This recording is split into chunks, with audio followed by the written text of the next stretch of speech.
হয়েছে। এবার দেখো লক্ষ্য করো, expansion of solids and liquids, এই চ্যাপ্টারটা মোটামুটি আমাদের দুটো লেকচার আমি ইউটিউবে পাঠিয়ে দিয়েছি, ঠিক আছে? এটা তোমরা দেখবে, তোমাদের লিঙ্ক আবার পাঠিয়ে দিচ্ছি, এইখানে ঢুকতে থাকো।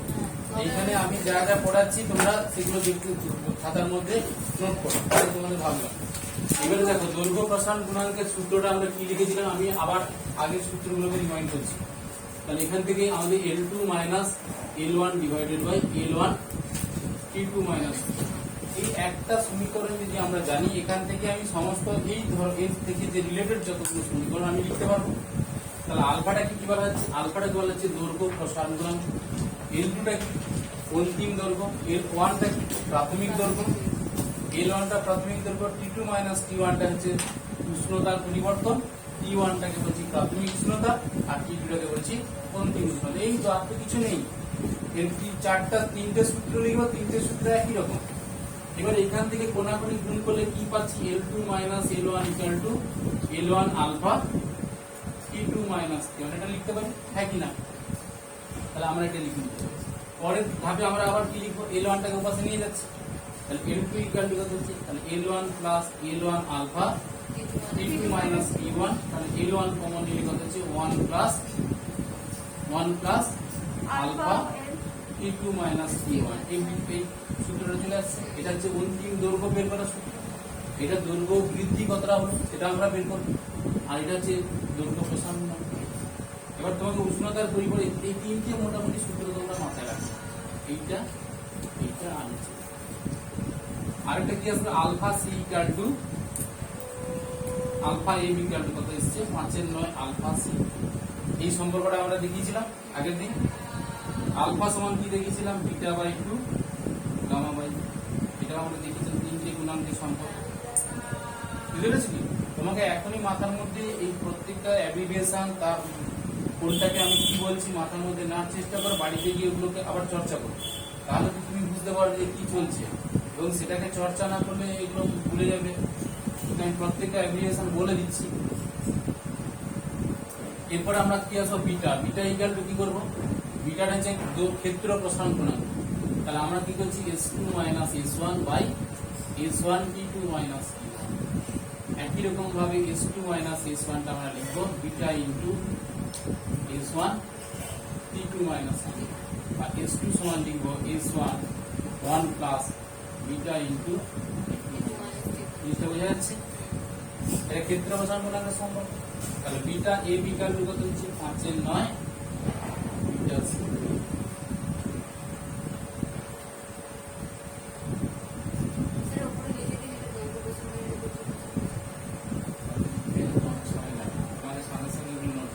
বইয়ের মধ্যে দেখবে সমস্তগুলো লেখা আছে, খেয়াল করো।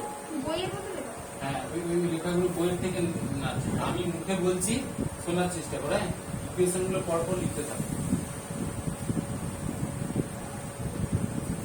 এই পাশটা লেখা হয়ে গেছে।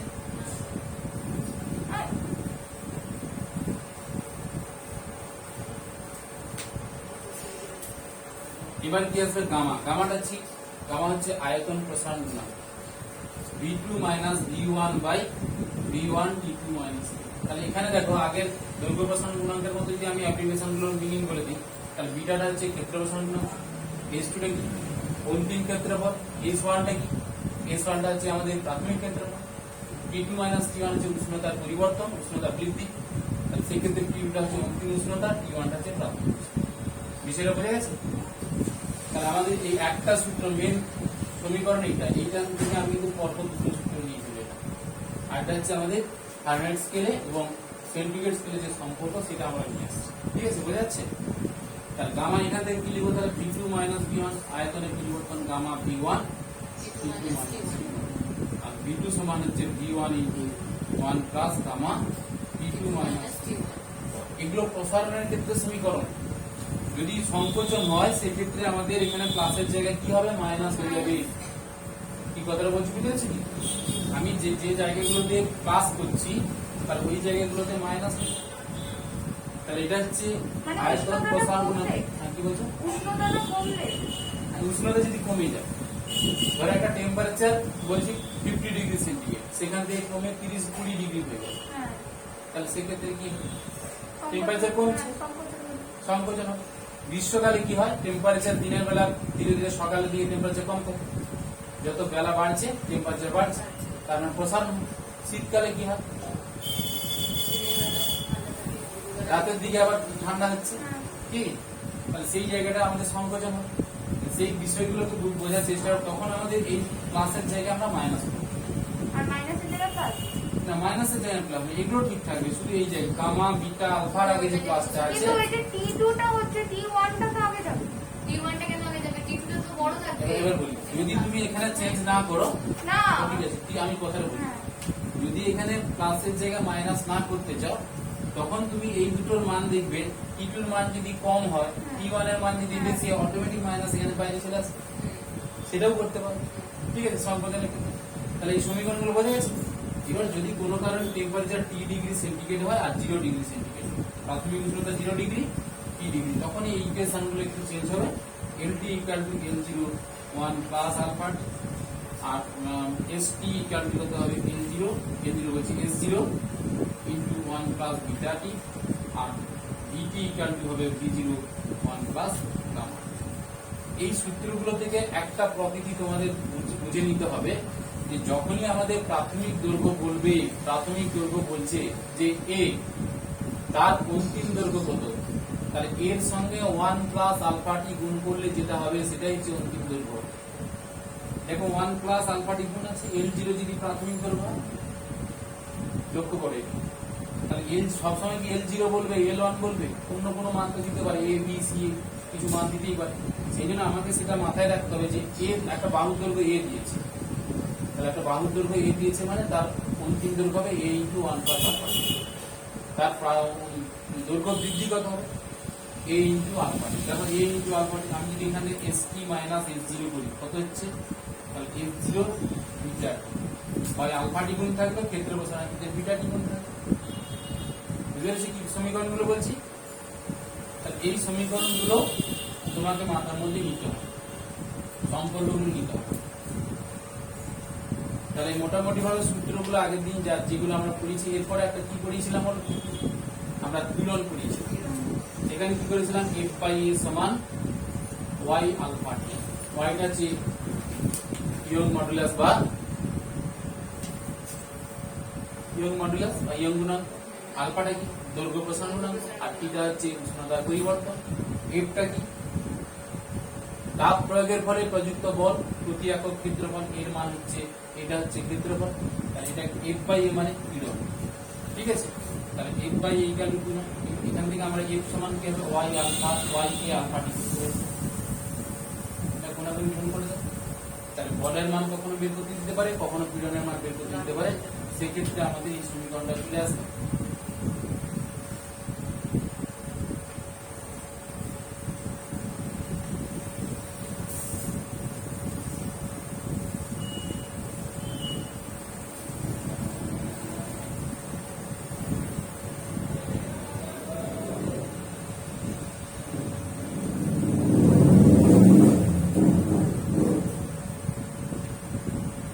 এখানে অনেক চলে যায় অনেক।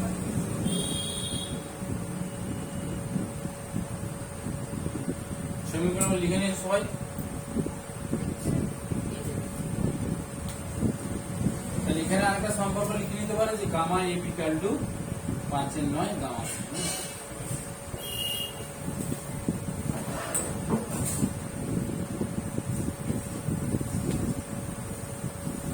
সংজ্ঞাগুলো কিভাবে তৈরি করতে হয় আগের দিন বলেছি তো, আলফা বিটা গামা, সেগুলো পারবে তো। তাহলে সংজ্ঞা, একক, মাত্রা ওখান থেকে বের করে আমরা নিতে পারবো, সূত্র থেকে মুখস্থ করার কোনো দরকার নেই। ঠিক আছে, ST equal to S0 1 plus beta আর VT equal to V0 1 plus gamma। এগুলো টেম্পারেচার 0 ডিগ্রি T ডিগ্রি করলে তখন কি হতে পারে আমি জাস্ট তোমাদের জানিয়ে দিলাম, কারণ কি এগুলো সম্পর্ক যখন তৈরি করেছিলাম তখন এই সমীকরণগুলো আমাদের লিখেছি, ঠিক আছে। নিচে লেখা তো দেখা যাচ্ছে, এগুলো লেখা হয়ে গেছে, উপরে লিখে দিচ্ছি।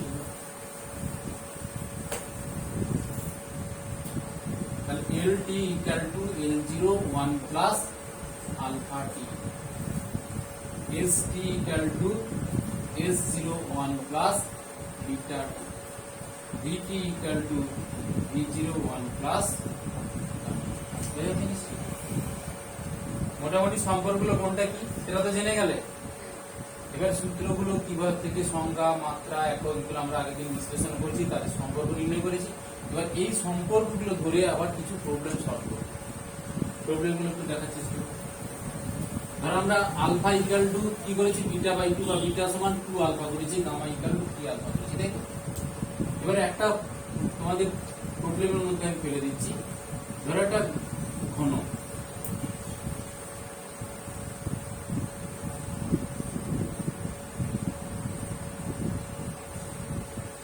প্রত্যেকটা বাহুর দৈর্ঘ্য হচ্ছে L0, ঠিক আছে? তাহলে L0 যদি হয় তাহলে আমার প্রাথমিক দৈর্ঘ্য বলছি প্রতিটা বাহুর দৈর্ঘ্য L0, তাহলে এখানে V0 সমান কত হবে? L0 কিউব, হ্যাঁ কি না? হবে তো? তাহলে V0 equal to L0 cube, প্রাথমিক দৈর্ঘ্য সবারই একই। কিন্তু বলা হচ্ছে যে এই যে বাহুগুলো নেওয়া হয়েছে এগুলো বিভিন্ন ধাতুর তৈরি। এই দিকে যদি আমি লোহা নিয়ে থাকি, এই দিকেটা আমি নিচ্ছি ইস্পাত, তাহলে এটা দৈর্ঘ্য প্রসারণ গুণাঙ্ক আলফা 1, আর বাকি দুটো দিকের দৈর্ঘ্য প্রসারণ গুণাঙ্ক আলফা 2। কি কথাটা বলছি? তাহলে যেটা আলফা 1 টেম্পারেচার বাড়িয়ে যেই আমি টি ডিগ্রি করে দিলাম, টি ডিগ্রি করেছি, তখন কি সেটা আর L0 থাকবে না? L0টা কি হয়ে যাবে? LT হয়ে যাবে। তাহলে এটা কি বলছি? দৈর্ঘ্য, অন্তিম দৈর্ঘ্য। তাহলে অন্তিম দৈর্ঘ্যের সমীকরণ কিভাবে লিখতে পারি? অলরেডি আমরা জেনে নিয়েছি 1 প্লাস আলফা না লিখে আলফা 1 টি করবো, তাই কি? তাহলে এটা LT করলাম, কিন্তু এই দিকে আলফা 1, কিন্তু এই দিকেরটা নিশ্চয়ই LT হবে না, LT ড্যাশ হবে, হবে তো? এই দিকেটা কত হচ্ছে? L0 into 1 plus alpha 2 into, এই দিকেরটা হবে LT dash equal to L0 1 plus alpha 2 into, জিনিসটা হয়ে যাচ্ছে। তাহলে আমার এখান থেকে যদি আয়তন বের করতে হয়, তাহলে আয়তন বের করতে গেলে আমি টেম্পারেচার বাড়িয়ে দিয়েছি, তাহলে অলরেডি তাদের আয়তন বেড়েছে কেন? তাদের দৈর্ঘ্যগুলোর পরিবর্তন হয়েছে তো। তাহলে আমার এখানে VT সমান কত? তাহলে LT ইন্টু এই বাহুটা, আর বাকি যে দুটো বাহু চেঞ্জ হয়েছে টেম্পারেচার বাড়ার জন্য, তাদের দৈর্ঘ্যের পরিবর্তন হয়েছে, সেই অন্তিম দৈর্ঘ্য কত? LT ড্যাশ ইন্টু LT, তখন হচ্ছে LT ড্যাশের ঘনকের আয়তন মানে কি? আমি যদি বলি একটা বাহুর দৈর্ঘ্য L0, তাহলে আয়তন কত হবে? L0 into L0 into L0 মানে L0 কি? কিন্তু টেম্পারেচার বাড়ার পরে কিন্তু আমাদের বাহুর দৈর্ঘ্য আর L0 থাকছে না। একটার ক্ষেত্রে হচ্ছে LT, একটার ক্ষেত্রে হচ্ছে LT ড্যাশ, আর একটার ক্ষেত্রে হচ্ছে LT ড্যাশ। তাহলে সেই ক্ষেত্রে আমরা করে নিচ্ছি কত? তাহলে এই তিনটে মান আমরা অলরেডি পেয়ে গেছি। তাহলে LT এর মান কত?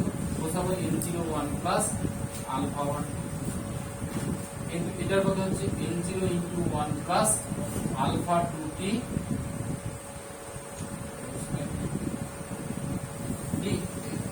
স্কয়ার হবে তো? তাহলে এখান থেকে কত হচ্ছে? তাহলে এখানে L0 স্কয়ার আর L0, তাহলে L0 কিউব হবে 1 প্লাস আলফা 1t, আর এটা হয়ে যাচ্ছে 1 প্লাস আলফা 2t এর হবে তো? এবার এটাকে a প্লাস b হোল স্কয়ারের সূত্রে আমরা ফেলে দিতে পারি, ফেলবো।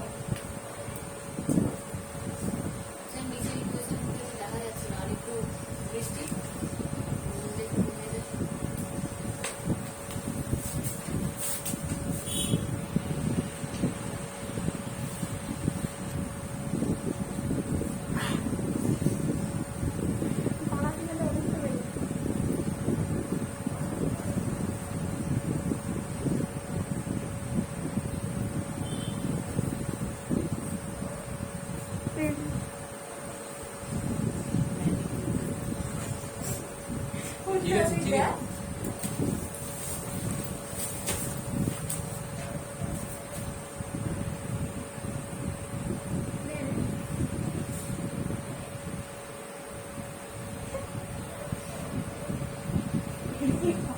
ঠিক আছে, এবারে লক্ষ্য করো VT ইকুয়াল টু তাহলে কত হচ্ছে? L0 কিউব আমি এটা কি করলাম 1 প্লাস আলফা টু টি মানে a প্লাস b এর হোল স্কয়ারের সূত্র ফেলে দিচ্ছি। তাহলে এটা ভেঙে নিলে এটা হবে 1 plus 2 alpha to T plus alpha to square T square. এবার পরবর্তী ক্ষেত্রে আমরা কি করব 1 প্লাস আলফা 1 টি এখান থেকে নিচ্ছি 1 প্লাস 2 আলফা 2 টি। বাকিটা কোথায় গেল? তাহলে এই পার্টটাকে আমরা সমীকরণ থেকে বাদ দিচ্ছি। কেন বাদ দিচ্ছি? কারণ আলফার ভ্যালু অনেক ক্ষুদ্র। ধরো একটা লোহার দৈর্ঘ্য প্রসারণ গুণাঙ্ক 12 ইনটু 10 টু দি পাওয়ার -6 তার হোল স্কয়ার করলাম। হোল স্কয়ার করলে কি হবে? আরো মানটা ছোট হয়ে যাবে। সেই কারণে আমরা সমীকরণ থেকে এটাকে বাদ দিই। এবার এটার মধ্যে আমরা আবার l0 এটাকে v0 লিখতে পারি। 1 প্লাস কত হবে 2 আলফা 2 টি প্লাস আলফা 1 টি প্লাস 2 আলফা 1 আলফা 2 টি স্কয়ার। তাই তো? প্লেন গুণ করছি যখন হয় গুণ। তাহলে এখান থেকে আবার কি করব? এই মানটাকে বাদ দেব। কেন বাদ দেব? দুটো আলফার গুণফল তখন ভ্যালুটা আবার ক্ষুদ্র হয়ে যাচ্ছে, ক্যালকুলেশন থেকে আমরা বাদ দিই। তাহলে এখানে হবে l0 কিউব 1 প্লাস 2 আলফা 2 টি প্লাস আলফা 1 টি। তাহলে এটাকে আমরা উপেক্ষা করছি, এটাকে আমরা উপেক্ষা করলাম ক্যালকুলেশন থেকে। তাহলে ক্যালকুলেশন থেকে উপেক্ষা করার ফলে ফাইনালি তাহলে কত আসছে? তাহলে ফাইনালি আসছে আমাদের v0 into 1 plus alpha 1 plus 2 alpha 2 into T. এটা আসছে টেম্পারেচার বাড়ার পরে এটাই। সংজ্ঞা থেকে আমরা কি জানি? Vt equal to v0 1 plus gamma t।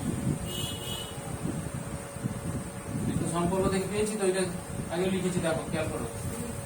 Temperature 0 থেকে t ডিগ্রি যখন বাড়াচ্ছি সেই ক্ষেত্রে বাড়ানোর ফলে সম্পর্কটা এসছে Vt equal to v0 1 plus gamma।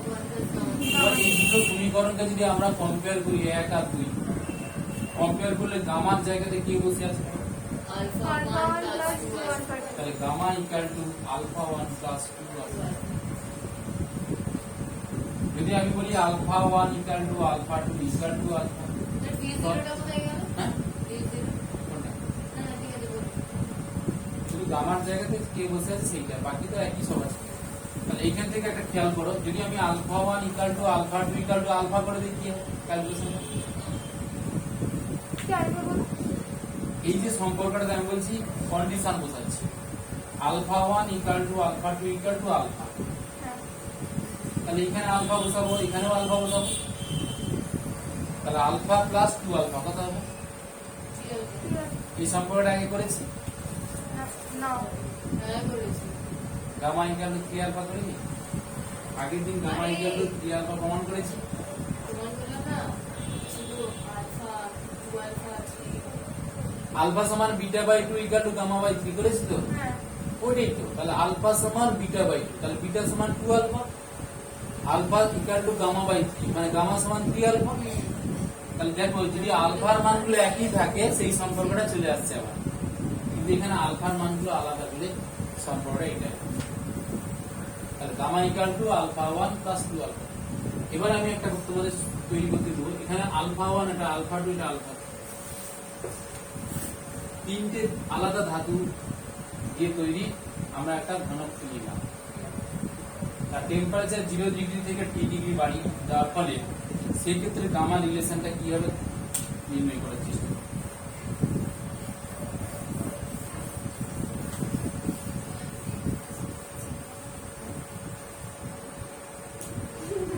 তাহলে এখানে LT কত হবে বল? L0 ইনটু 1 প্লাস হলো এটা L1 করে নিচ্ছি। কেন? তিনটের মান আলাদা। L1 মানে অন্তিম দৈর্ঘ্য করছি, তাহলে আলফা 1 L2 কত হবে? L0 1 plus alpha 2। এইগুলো আগে তোমাকে লিখে নিতে হবে 1 প্লাস আলফা 2। কিন্তু আগে সম্পর্ক তৈরি করে নিয়েছো, সেই সম্পর্কটা ধরে তুমি এগুলোকে লিখে নিলে। তাহলে আমি যদি V0 করি, V0 মানে কত? L0 into L0 into L0। কারণ টেম্পারেচার যতক্ষণ না বাড়াচ্ছি বাহুর দৈর্ঘ্যের কোনো পরিবর্তন হচ্ছে না, সেই ক্ষেত্রে ঘনকের আয়তনের সূত্র মানে কি? ঘনকের আয়তন মানে কি? বাহু কিউব, তাই তো? তাহলে বাহুর দৈর্ঘ্য L0। তাহলে আমার যদি এটা L0 থাকে, এটা L0, এটাও L0, তাহলে 72 রুটে কিউ। কিন্তু যখন আমাদের টেম্পারেচার টি ডিগ্রি করে দিচ্ছি, টি ডিগ্রি এটা 0 ডিগ্রি টেম্পারেচার, টি ডিগ্রি টেম্পারেচার যখন বাড়িয়ে দিচ্ছি তখন আর কি V0 থাকবে? না তাহলে V0 টা VT হয়ে যাবে। এটা BT না। তাহলে VT সমান কত হবে? তাহলে L1 × L2 ঠিক আছে। তাহলে আমি যে ভ্যালুগুলো পেয়ে গেছি টেম্পারেচার বাড়ানোর পরে এই মানগুলো এখানে বসি, তাহলে বসি ফেলে কত হবে? তাহলে L0 × 1 + α1t × L0 × 1 + α2t L0 × 1 + α3t বুঝেছ? তাহলে কত হবে? L0 কিউব চলে আসছে, 1 + α1t আর 1 + α2t 1 + α3t বুঝেছ? এটা টুকে নি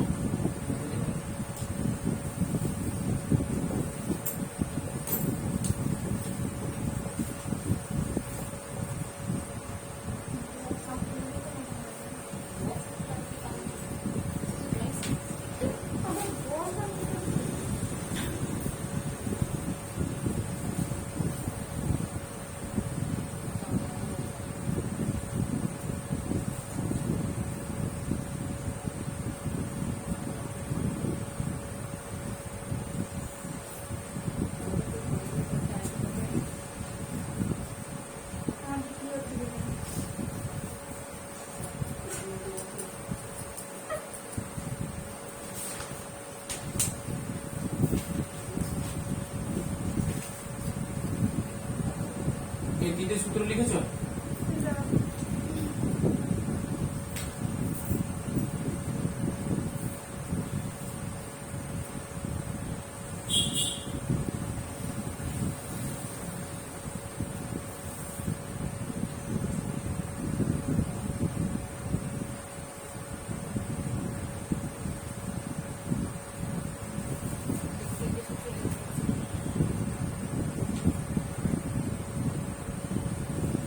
পরিমিতির সূত্রগুলোকে ভালো করে মাথার মধ্যে রাখো, ঠিক আছে?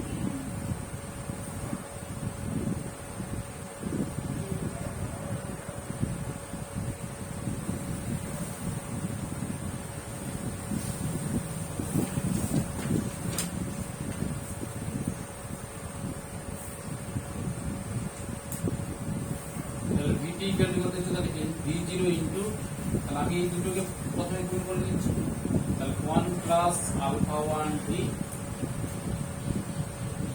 α1t 1 + α1t 1 দিয়ে α2 করে, α2 করে 1 দিয়ে দুটোকে গুণ করছি, তারপর কত হচ্ছে? α1t প্লাস α1 α2 t স্কয়ার, বাইরে থাকছে 1 + α3। তাহলে এই ক্যালকুলেশন থেকে আর কোনটাকে বাদ দেব আমরা? 1 প্লাস α1t প্লাস α2t, এই মানটাকে বাদ। আলফা স্কয়ার কিংবা α1 α2 গুণ থাকলেই ক্যালকুলেশন থেকে আমি তাকে সহজেই উপেক্ষা করব, বাদ দিব। কারণ কি? ভ্যালুটা খুবই গুরুত্বপূর্ণ, ওইটা ক্যালকুলেশনে কোনো ভূমিকা নেই বা প্রভাব ফেলবে না, ঠিক আছে?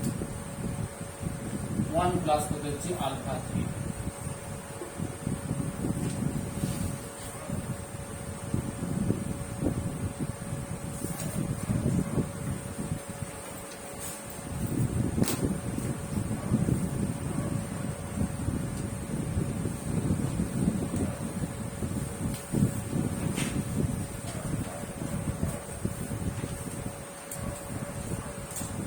ওয়ান প্লাস, দেখো 1 দিয়ে আমি এটাকে গুণ করলে 1 + α3t, আর α1t দিয়ে দুটোকে গুণ করলে কত হচ্ছে? α1t α1 α3t স্কয়ার, আর এটা দিয়ে দুটোকে গুণ করলে কত হচ্ছে? α2t plus α2 α3t square.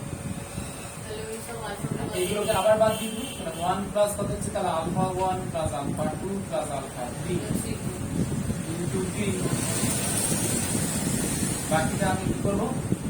Calculation থেকে এই পার্টটাকে আমরা বাদ দিব, ঠিক আছে? কারণ এগুলো খুবই ক্ষুদ্র, এইগুলোকে আমরা বাদ দেওয়ার ফলে ফাইনাল সমীকরণটা এটা এসেছে। আমরা সংজ্ঞা থেকে কি পেয়েছি?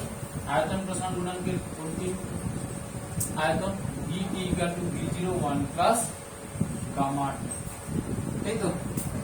তা তুমি এই দুটোকে যদি কম্পেয়ার করো, এই যে বিটিটা পেলাম, কম্পেয়ার করলে কি হবে?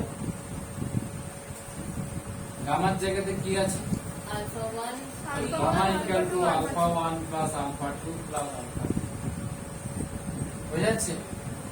আবার কন্ডিশন অ্যাপ্লাই করো, alpha 1 equal to alpha 2 equal to alpha 3 equal to alpha, তার গামা সমান কি চলে আসবে? 3 আলফা আসবে।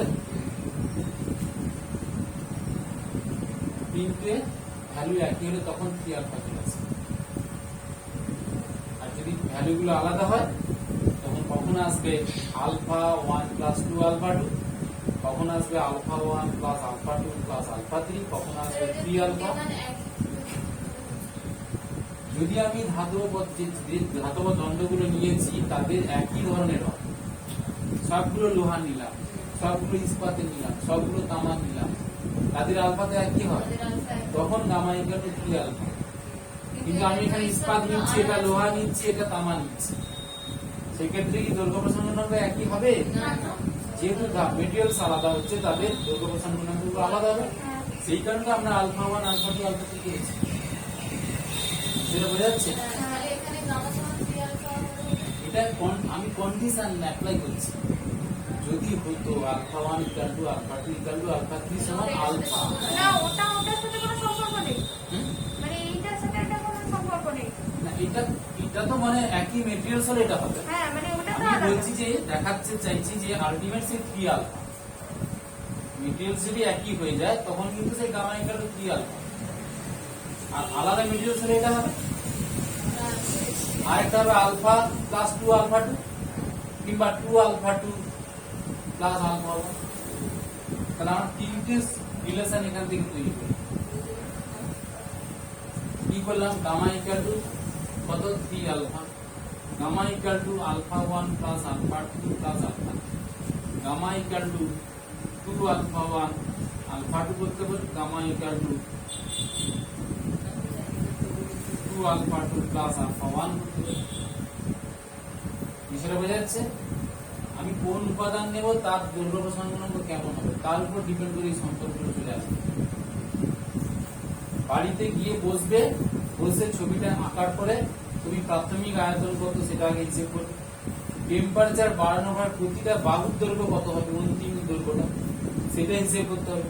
করার পরে আবার তাদের আয়তন মানে কি গুণ করে কি করে, এবার পরপর step by step calculation follow করো, দেখবে তোমার ফাইনাল সমীকরণটার সঙ্গে চোখ মিলে যাবে। কথাটা বলছি, বুঝতে পেরেছো?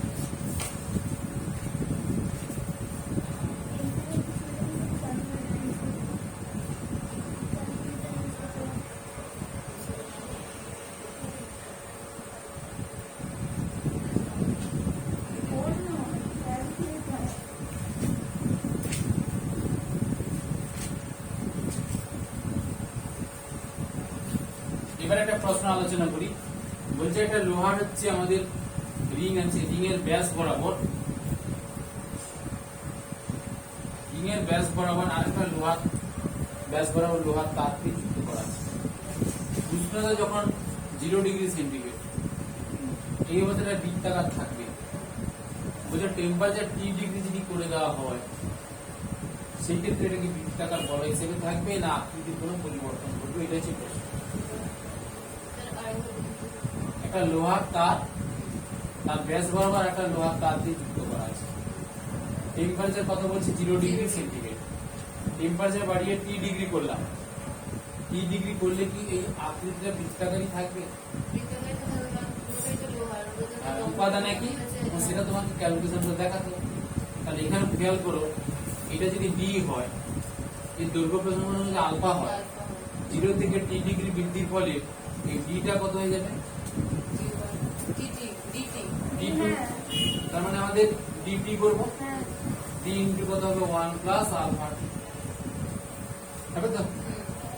এবার আমাদের এখান থেকে তাহলে পরিসীমা কত হবে? পাই ইন্টু ডি। আগে কত আছে? পাই ইন্টু ডি। টেম্পারেচার কত? 0 ডিগ্রি সেন্টিগ্রেডে পাই ইন্টু ডি। কিন্তু যখন টেম্পারেচার বাড়িয়ে দেবো ডিটা তার ডি থাকবে না, ডিটি হয়ে যাবে। তখন এসেছে পাই ইন্টু ডি ডিটি। তাহলে পাই ইন্টু কত হচ্ছে? D into 1 plus alpha. হয়ে যাচ্ছে? বলছে তাহলে আমার pi into D divided by যদি আমরা ডি করি তাহলে কত হচ্ছে অনুপাত পাই।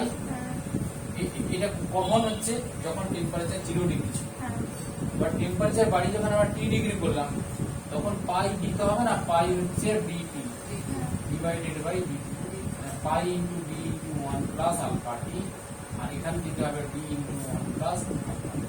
এটা আমি তোমাদের একটা কথা বারবার বলছি, হ্যাঁ কেটে যাবে এটা, তাহলে দেখো পাই হচ্ছে, তাহলে আগের অনুপাত এখনকার অনুপাত যদি একই থাকে তাহলে আকৃতি সেম। ঠিক আছে, এই বিষয়টা বোঝা যাচ্ছে তো?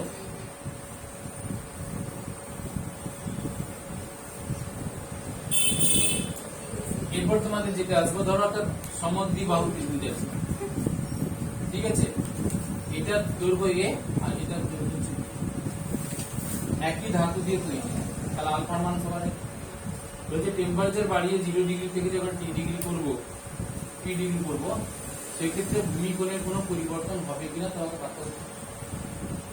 ঠিক আছে, এটা একটা লোহার বাহু, এটা লোহা দিয়ে তৈরি, এই যে বাহু হচ্ছে লোহা দিয়ে তৈরি বা ইস্পাত দিয়ে, যে কোনো একটা ধাতব পদার্থ দিয়ে তৈরি। বলছে টেম্পারেচার বাড়িয়ে আমি 0 থেকে টি ডিগ্রি করি, এই ভূমি কোণের কোনো পরিবর্তন হবে কিনা তোমাকে পারতে হবে। আর এখানে এ ইজ টু নাম দেখা দাও, এবার তুমি না বলছো ঠিকই একই কনসেপ্ট থেকে, এ ইজ টু এইচ ডিবি তিনটে বাহুর অনুপাত।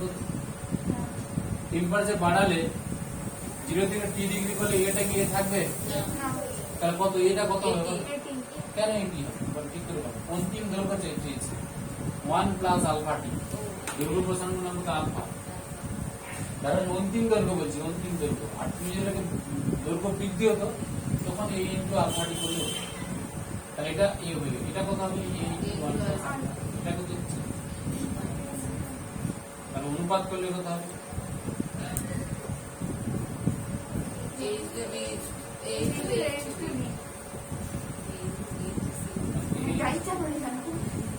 আগের অনুপাত এখনকার অনুপাত কি একই, সেক্ষেত্রে ওরকম পরিবর্তন হবে।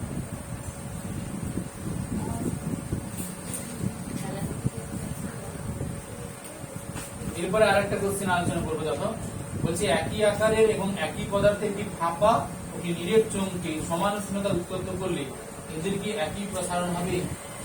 একটা নিরেট চোঙ, একটা ফাঁপা চোঙ, নিরেট চোঙ আর ফাঁপা চোঙ, তাহলে চোঙের আয়তনের সূত্রটা কি বলে, এটা নিরেট চোঙ নিয়েছি,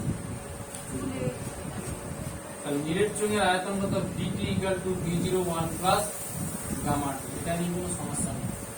ঠিক আছে, তাহলে নিরেট এর আয়তন প্রসারণ কি হচ্ছে আমরা পেয়ে যাচ্ছি। বলছে একটা ফাঁপা চোঙ যখন নিচ্ছি, ফাঁপা চোঙ এটা নিরেট, ফাঁপা চোঙ যখন নেওয়া হচ্ছে বলছি সেক্ষেত্রে এর আয়তন আর এর আয়তন একই হবে কিনা বুঝিয়ে দেবো। তাহলে আমার এখানে ব্যাসার্ধ কত R1, দৈর্ঘ্যটা কত, তাহলে L1 ধরে নিলাম, তাহলে আয়তন কত পাই R1 স্কয়ার L1, একই না, এটা সূত্রটা জানো পাই R স্কয়ার এইচ, যেটা আয়তনের সূত্র কি, চোঙের সূত্র হচ্ছে পাই R স্কয়ার এইচ, এখানে এইচ না ধরে আমরা L1 ধরেছি, তাই পাই R1 স্কয়ার L1। ঠিক আছে, তাহলে যখন আমি টেম্পারেচার বাড়িয়ে, এটা টেম্পারেচার কখন T1 ডিগ্রি টেম্পারেচার ধরে নিচ্ছি, T1 ডিগ্রি সেন্টিগ্রেড উষ্ণতাতে আমাদের আয়তনটা কত, V1 equal to pi R1 square L1, তাহলে এটা 0 ডিগ্রি ধরেছে, আচ্ছা 0 ডিগ্রি করো, 0 ডিগ্রি সেন্টিগ্রেড। ঠিক আছে, তাহলে এখানে V0 করো, তাহলে এটা R0 করে দাও, এটা L0 করে দাও, তাহলে সুবিধা হবে, পাই R0 এটা R0 করে দাও, তাহলে আয়তন কত হবে, V0 equal to pi R0 square L0। ঠিক আছে, টেম্পারেচার বাড়িয়ে টি ডিগ্রি সেন্টিগ্রেড করে দিচ্ছি, তখন V0টা পরিবর্তন হয়ে কত হবে, VT পাই ইন্টু R0 কে R0 থাকবে, RT স্কয়ার ইন্টু LT, তাই তো, LT ইকুয়াল টু কত,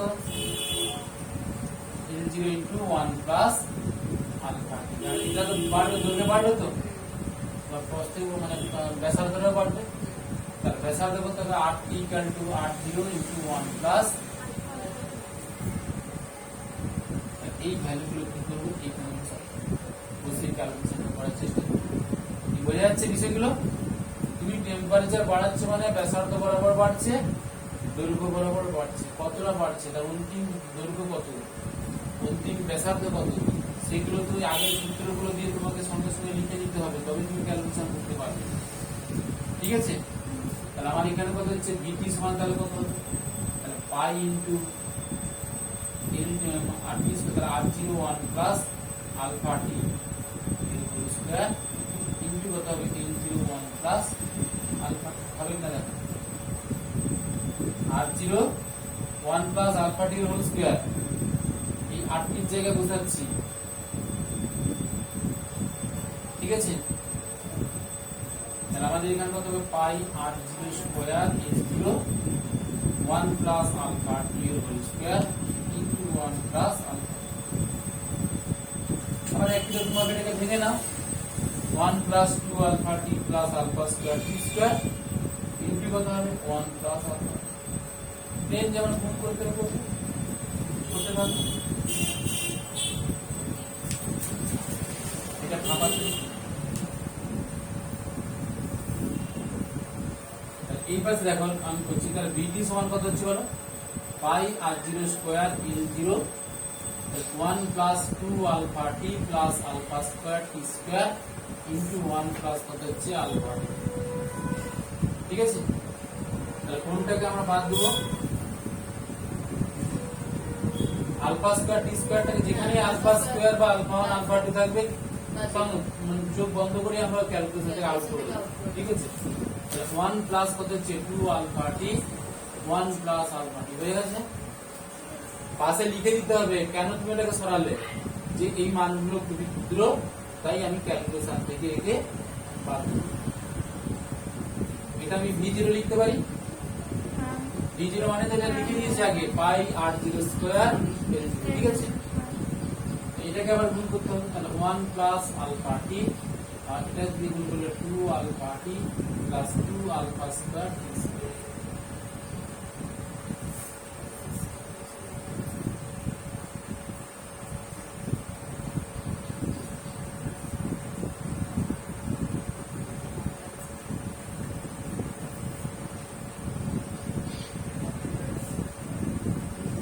ভাবনা চিন্তাকে খুবই পরিষ্কার করতে হবে। আমি একটা ধাতব পদার্থ কিনি, তাকে টেম্পারেচার বাড়াচ্ছি, তার দৈর্ঘ্য বরাবর যেমনিভাবে প্রসারণ হতে পারে, সেক্ষেত্রে তার ব্যাসার্ধ বরাবর প্রসারণ হবে। তার ব্যাসার্ধটা কতটা বাড়ছে সেই হিসেবে আমি করতে হবে, দৈর্ঘ্যটা কত বাড়ছে সেটাকে আমি হিসেব করতে হবে। প্রাথমিক উষ্ণতা 0 ডিগ্রিতে আয়তন কত ছিল, টেম্পারেচার বাড়িয়ে 3 ডিগ্রি করলে তখন আয়তন কত হবে, কোন কোন মানগুলো চেঞ্জ হচ্ছে, সেই মানগুলো চেঞ্জ হয়ে কোন জায়গাতে তৈরি হচ্ছে ইকুয়েশনের সেই জায়গাটা বোঝার চেষ্টা করব। সেই মানগুলোকে বসিয়ে দেবো, বসিয়ে আমরা ক্যালকুলেশনটাকে টেনে নিতে পারলেই আমাদের ফাইনালি একটা রূপ চলে আসবে। বাড়িতে বসে ক্যালকুলেশনগুলো একটু প্র্যাকটিস করব। তাহলে এখানে দেখো আমরা নিরেট চুঙের আয়তন কত পেয়েছিলাম, ভিটি সমান v01 প্লাস গামা টি, তাই তো? এটা নিরেট চুঙে, দেখো এটা খেয়াল করো, এটা নিরেট চুঙের আয়তন, আর এখানে নিরেট চুঙের আয়তন মানে ফাঁপা চুঙের আয়তন কত পেয়েছি, ভিটি সমান v01 প্লাস 3 আলফা টি পেয়েছি তো। 3 আলফা মানে কত, 3 আলফা মানে কত, এই 3 আলফা মানে কত গামা, তাহলে এখানে গামা বসাতে পারি। তাহলে v0 into 1 plus gamma T, আর এখানে আমাদের নিরেট চুঙের যে আয়তনটা পেয়েছি সেটা কত পেলাম, vt equal to v01 plus gamma t, দুটো মিলে গেল। তাহলে আমরা এখানে এটা vt ড্যাশও লিখতে পারি, এটা ড্যাশ করে দাও, তাহলে ওটা সুবিধা হবে কেন, একটু এটা আলাদা হচ্ছে কিনা সেটা বোঝাতে জন্য একই হচ্ছে। তাহলে আমরা লিখতে পারি vt dash equal two vt, অর্থাৎ নিরেট চুঙের আয়তন আর ফাঁপা চুঙের আয়তন কি হবে